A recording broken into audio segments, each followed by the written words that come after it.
it starts off as just your habits and your thinking around food, but what you're actually describing is a change in what you eat and the way you eat, in terms of like you eat less donuts.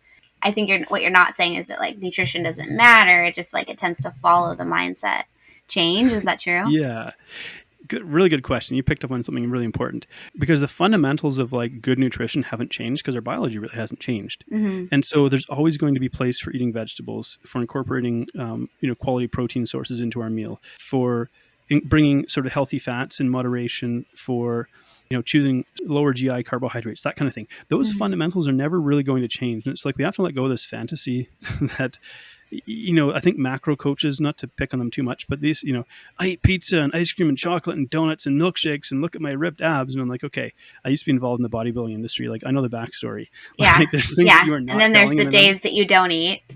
Yeah. Yeah. And so, but see, in the beginning, if I was to say, well, I want you to eat mostly whole foods, protein at your meals, things like that.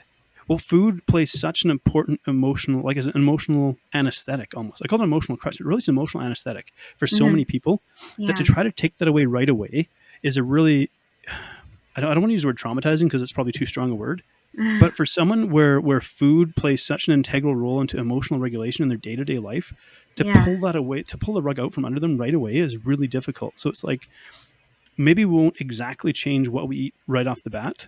There are some things I'd like you to incorporate, but what we're going to do is we're going to start to eat with more mindfulness and awareness. Our relationship with the food really gives us a lens into our relationship with ourselves and our body. And it's so interesting.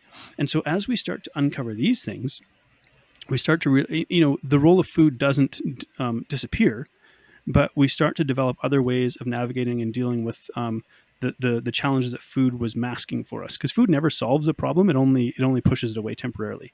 Sure. Before we rip away someone's sort of crutch or emotional anesthetic, we want to sort of address and give tools to them so that they can turn to other things other than food, and then we can start to shift into sort of a more well-rounded, balanced diet, which is such a cliche term, a balanced diet. But yeah.